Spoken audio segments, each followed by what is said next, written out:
नमस्कार दोस्तों, हमारी आज की कहानी है इज्जत का तमाचा। बाबूजी, यह लीजिए 200 रुपये। हरी सब्जी लेकर आइएगा, याद से कुछ छूट ना जाए। और हाँ, हरी मिर्च और धनिया जरूर ले आइएगा। उनके ऑफिस के कुछ जरूरी मित्र आएंगे तो पकौड़े और चटनी बनानी है। याद रहेगा या फिर कागज पर लिख कर दूं। ऐसा ना हो कि आप भूल जाएं और मुझे 4 बातें सुनने को मिले। सोनल अपने ससुर प्रकाश बाबू से कह रही थी। प्रकाश बाबू बोले, बहू क्या दूध नहीं लाना? इतने पैसे में तो दूध नहीं आएगा। दूध लाऊंगा तभी तो खीर बना पाऊंगी, क्योंकि एक समय बाद किराने की दुकान में भी दूध खत्म हो जाता है। देख लो, मैं याद दिला दिया, वरना कहोगी कि बाबूजी याद क्यों नहीं दिलाई, दूध मंगा लेती। सोनल बोली, मैं क्यों, खीर बनाने वाली आज ऐसा क्या है जो मैं खीर बनाऊंगी? महंगाई में गुजारा मुश्किल से हो रहा है और आपको खीर की पड़ी है। आपको जितना कहा है बस इतना ही ले आइएगा। इतना कहकर सोनल वहाँ से चली गई। तभी प्रकाश बाबू की पोती प्रिया आई। बोली, दादाजी आज क्या है जो खीर बनानी चाहिए? प्रकाश बाबू पोती को लाड करते हुए बोले, प्रिया बेटा, आज तुम्हारी दादी और मेरी सालगिरह है। हर साल तुम्हारी दादी आज के दिन मेरे लिए खीर बनाती थी और मैं उसके लिए मीठा पान लाता था। मुस्कुराते हुए प्रकाश बाबू पुराने दिनों को याद करते हुए बाजार की ओर चल पड़े। सारा सामान लेने के बाद प्रकाश बाबू के पास 20 से 25 रुपये बचे थे। उन्होंने सब्जी वाले से कहा, भैया इतनी सब्जी ली है तो कुछ धनिया पत्ता और हरी मिर्च ऐसे ही डाल दो, भगवान तुम्हारा भला करेगा। बहुत कहने पर बाबूजी को सब्जी वाले ने थोड़ा सा धनिया पत्ता और मिर्च दे दिया।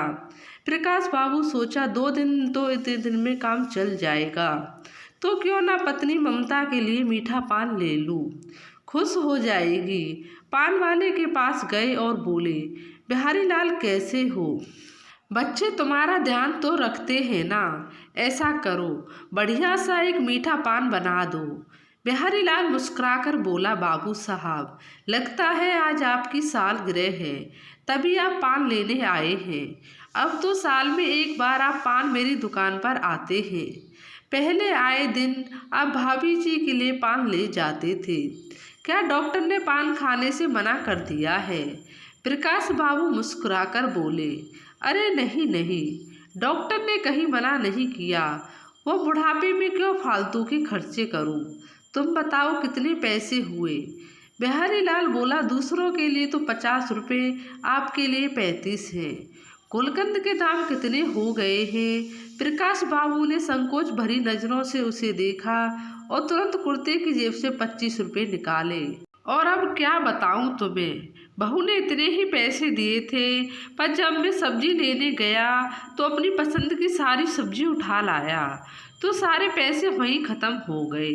अभी इतने ही ले लो, अगली बार जब मिलूंगा तो 10 रुपये दे दूंगा। बिहारी लाल बोला, बाबूजी क्यों शर्मिंदा करते हैं? आप सबके प्रताप से ही आज तक यहाँ टिका हूँ। जब किसी ने मदद नहीं की तो आपने मुझे 5,000 रुपये दिए थे। उससे मैं दुकान भी खोली और अपने बच्चों को स्कूल भी भेज पाया था। याद है मुझे, आपने कभी पैसे के लिए दबाव नहीं बनाया। जब मुझ पर होता था तो मैं दे देते था। आप यह पैसे भी रखिए, मेरी तरफ से भाभी को पान खिला दीजिएगा। तो प्रकाश बाबू मुस्कुराकर उसे 25 रुपये उनके हाथ रख दिए और घर को आ गए। जाते हुए प्रकाश बाबू को देखकर बिहारी लाल बगल में खड़े आदमी से बोला, लोग कहते हैं अच्छा कर्म करो तो अच्छा फल मिलता है। बेचारे प्रकाश साहब कभी किसी को दुख नहीं पहुंचाते थे, पूरा जीवन बेटे और पत्नी की खुशी के लिए जीते रहे। पर आज जब बेटे का फर्ज निभाने का समय आया तो बेचारों की यह हालत हो गई है कि उनकी जेब में 35 रुपये नहीं है। फिर भी देखो, बेटे बहू की दूसरों के सामने शिकायत नहीं करते हैं। यह होता है एक आदर्शवाद आदमी। प्रकाश बाबू को पसीने देख ममता जी अपने आंचल से उनका चेहरा पोंछते हुए कहती है, क्यों इस उम्र में यह सब काम करते हैं? पूरी जिंदगी कभी सब्जी भाजी खरीद कर नहीं गए आप, और बुढ़ापे में यह सब करना शोभा देता है? प्रकाश बाबू बोले, भाग्यवान। पहले नौकरी करता था तो खाना हजम हो जाता था, अब अगर चलूंगा फिरूंगा नहीं तो गैस बन जाएगा, फिर मेरे पेट में दर्द होगा, फिर मैं तुम्हें ही परेशान करूंगा। तो क्या तुम उसके लिए तैयार हो? ममता जी बोली, पहले की बात अलग थी कि मैं आपको आए दिन दूध मेवा या कुछ खिलाती थी, अब तो गिनकर रोटी मिलती है, खाते ही कितना हो जो पचाने के लिए इतना पसीना बहाते हो। प्रकाश बाबू बोले, तुम वो सब छोड़ो, देखो मैं तुम्हारे लिए क्या लाया हूँ। मेरे दुख सुख की साथी, तुम्हें हमारी शादी की सालगिरह बहुत बहुत मुबारक हो। यह कहकर उन्होंने मीठा पान ममता जी की तरफ बढ़ाया। ममता जी मुस्कुराकर बोली, हर कोई भूल जाता है पर आप नहीं भूलते। इस पान की तरह हर कड़वी यादों को भुलाकर आप मेरी जिंदगी में मीठापन घोल देते हैं। ईश्वर आपके सभी कष्ट मुझे दे दे और मेरे सुख आपको दे दे। प्रकाश बाबू बोले, ममता जी ऐसा मत कहो, यही प्रार्थना ईश्वर से मैं तुम्हारे लिए करता हूँ। मैं तो तुम्हें जीवन के साथ में बहुत सुख देना चाहता हूँ, पर क्या करूँ, ऐसा हो गया हूँ अब। जिनके लिए कभी अपनी जेब नहीं देखता था, अब थोड़े से सुख के लिए उनके सामने हाथ फैलाना पड़ता है। खैर छोड़ो इन बातों को, तुम अपना मुंह मीठा करो। इसे खाकर जब तुम कुछ कहती हो तो मीठी सी खुशबू और तुम्हारे होठ लाल हो जाते हैं। तुम बिल्कुल वैसी ही लगती हो जैसे 50 साल पहले लगती थी। इतना कहकर उन्होंने ममता जी के मुंह में पान दे दिया और दोनों हंसने लगे। तभी उधर से सोनम आई और बोली, बाबूजी मैंने आपको धनिया पत्ती और मिर्ची लाने को कहा था, यह क्या ले आए, कहाँ गए वो पैसे जो मैंने दिए थे? अच्छा तो वो पैसे आपने माँ जी के लिए पान लाने में खर्च कर दिए। शर्म नहीं आई आपको इस उम्र में चोरी करते हुए? इसलिए आप दूध लाने के लिए कह रहे थे ताकि और पैसे बचाकर कुछ और खरीद सके। बच्चे देखेंगे तो क्या सीखेंगे, कभी सोचा है? ममता जी बोली, बहू मेरी बात सुनो, इन्हें कुछ मत कहो। तभी उधर से ममता जी का बेटा विकास बोला, घर में कदम रखने को जी नहीं करता, जब भी प्रवेश करो बस कलह करते रहते हैं आप दोनों, क्यों शोर मचा रही हो? तो सोनल ने सारी बात बताई। विकास बोला, बाबूजी आपकी कमाई अब बंद हो चुकी है तो अपने पुराने शौक भी भूल जाइए, फिर जो 2 रोटी मिलती है चुपचाप खाइए और शांति बनाए रखिए। इन सब के बीच प्रिया कुछ फूल और घास उसको जोड़कर एक गुलदस्ता बनाकर लाई और बोली, दादी माँ दादाजी हैप्पी एनिवर्सरी, आज तो घर में पार्टी होनी चाहिए। बेटे बहू दोनों हैरानी से अपनी बेटी को देखने लगे तो थोड़ा शर्मिंदा हुए, पर ऐसे लोगों को शर्म भी कहाँ आती है। ममता जी ने पोती को ढेर सारा आशीर्वाद दिया। प्रकाश बाबू पोती से बोले, बेटा जीवन में खूब तरक्की करो, बस याद रखना अपने माता पिता का कभी अपमान मत करना, वरना जिंदगी भर जो अभी तुम अच्छे कर्म करोगी वो मिट्टी में मिल जाएंगे। इतना कहकर उदास आंखों से वो अपने कमरे में चले गए। ममता जी अपने आंचल से अपने आंसुओं को पोंछते हुए बेटे बहू से बोली, बेटा उन्होंने तुम्हारे 25 रुपये अपने पर खर्च नहीं किए, मेरी खुशी पर खर्च किए हैं। हर साल मैं आज के दिन उन्हें खीर खिलाती थी, पर वो भी मैंने बनाना अब बंद कर दिया है। जो आदमी बच्चों के लिए अपनी जेब खाली कर देता था, आज वही हमारी रोटियां गिनता है।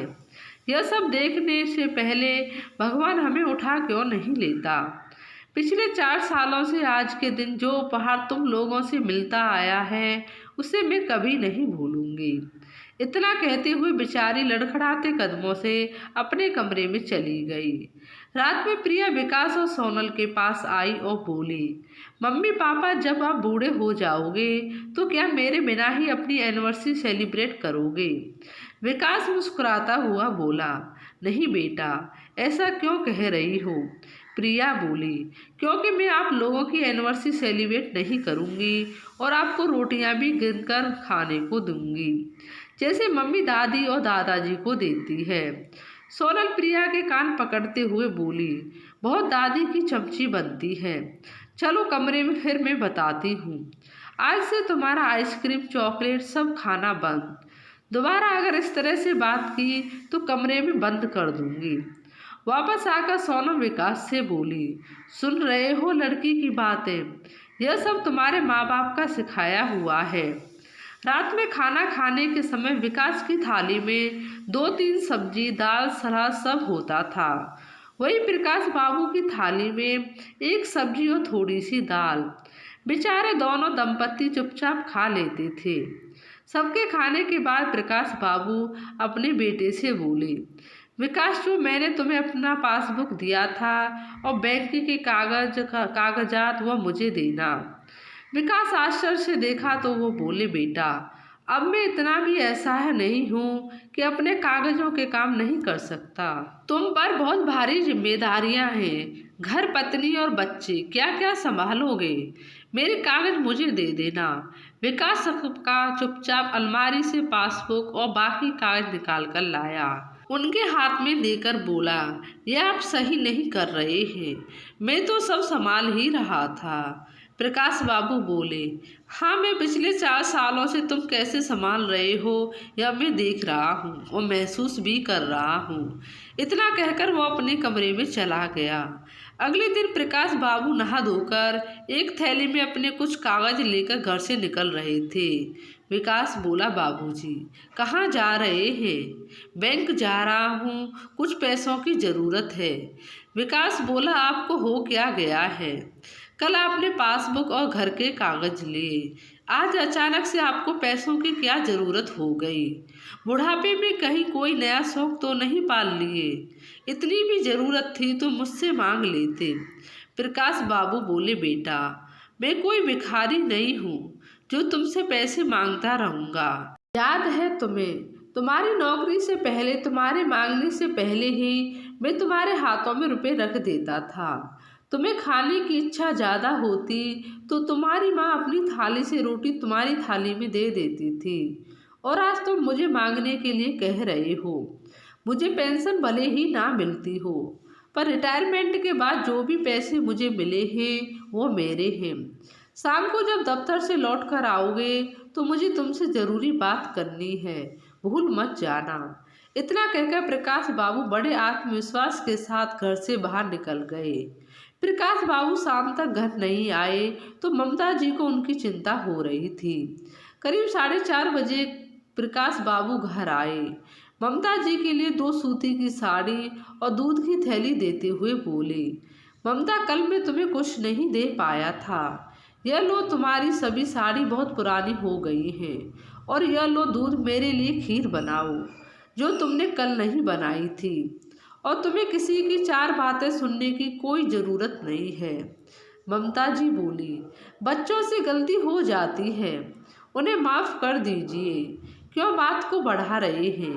प्रकाश बाबू बोले, बात तो अब हद से ज़्यादा बढ़ चुकी है, अब मुझे उसका निदान मिल गया है। ममता जी हैरानी से उन्हें देखी और बोली, आप क्या करने वाले हैं। प्रकाश बाबू मुस्कुराकर बोले, इंतजार करो, शाम को जब बेटा लौट कर आएगा तब बताऊंगा। अभी तो तुम मेरे लिए वही पुरानी खीर बनाओ जो तुम हर साल हमारी शादी की सालगिरह पर बनाया करती थी।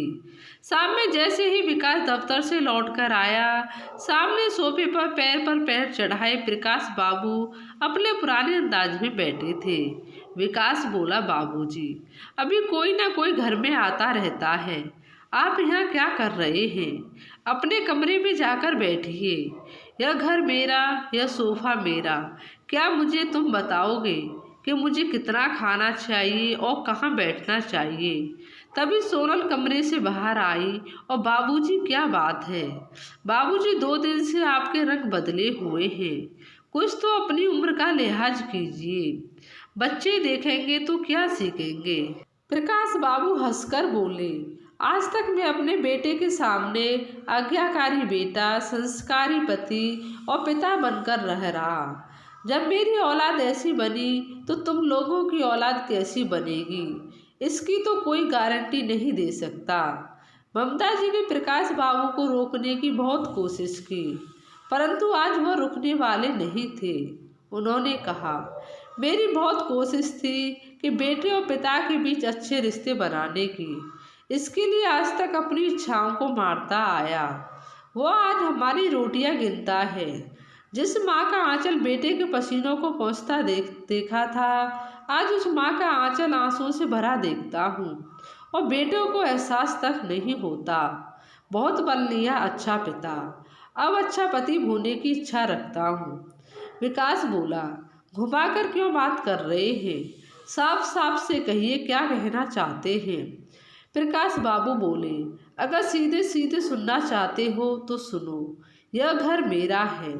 ऊपर के दोनों कमरों का इस्तेमाल तुम कर सकते हो, जिसके लिए तुम्हें मुझे महीने के 20,000 देने होंगे, या फिर घर खर्च और रसोई का काम तुम्हारी पत्नी देखेगी। तुम्हारी माँ घर का कोई काम नहीं करेगी। अगर तुम्हें मंजूर है तो तुम यहाँ रह सकते हो, वरना दरवाजा सामने है। सब हैरानी से प्रकाश बाबू को देख रहे थे। प्रकाश बाबू ममता जी से बोले, अरे ममता, खीर बनाई हो कि नहीं? आज का दिन मैं जीवन भर नहीं भूलना चाहता हूँ। तो ऐसी खीर बनाना कि स्वाद आ जाए, क्योंकि सीखने की कोई उम्र नहीं होती। यह सबक मुझे जीवन के तीसरे पहर में सीखना और सिखाना पड़ेगा। यह मैंने सोचा ही नहीं था। ममता जी ने चुपचाप खीर की कटोरी उनके आगे रख दी। प्रकाश बाबू एक चम्मच खीर मुंह में लेकर बोले, स्वाद आ गया। अपनी मेहनत की खाऊंगा, किसी को अपनी रोटियां गिनने नहीं दूंगा। विकास और सोनल चुपचाप अपने कमरे में चले गए। सोनल बोली, मुझे नहीं रहना अब इस घर में, चलो दूसरी जगह रहते हैं। विकास बोला, बाहर कितनी महंगाई है, तुम्हें पता है? घर का किराया ही 25 से 30,000 है। ऊपर से राशन पानी कैसे करेंगे? घर में कम से कम चावल और आटा गांव से आता है, और किराया भी देना नहीं पड़ेगा। जो बाबूजी ने कहा है वैसा ही होगा। अगर तुमने पहले सब संभाल लिया होता तो आज मुझे यह दिन नहीं देखना पड़ता। अब सोनल घर का काम करती और अब रोटी प्रकाश बाबू खाते और पोती को भी खिलाते और हमेशा ममता जी से कहते, जितना तुम्हें करना था तुमने कर लिया, अब अपने लिए जीना सीखो। ना जाने कब बुलावा आ जाए तो क्या फटे हाल, क्या भूखी जाओगी। ममता जी सोचने लगी, यह सच ही तो कह रहे हैं। कितना कुछ बेटे के लिए किया, पर उसने बदले में क्या किया? प्रकाश बाबू ने अपनी आधी संपत्ति वृद्ध लोगों के नाम कर दी और आधी संपत्ति अपनी पोती के नाम कर दी, बाकी भविष्य में उसे पढ़ाई लिखाई में कोई परेशानी ना हो। बेटे बहू को अपनी गलती का एहसास तो हुआ, पर प्रकाश बाबू को जो करना था वह कर चुके थे।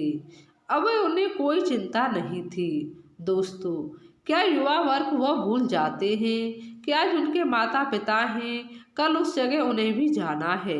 खुद ना खास था, अगर उनके बच्चों ने उनके साथ दुर्व्यवहार किया तो क्या वो सहन कर पाएंगे? वक्त रहते अपनी भूल स्वीकार कर लेना ही बेहतर है।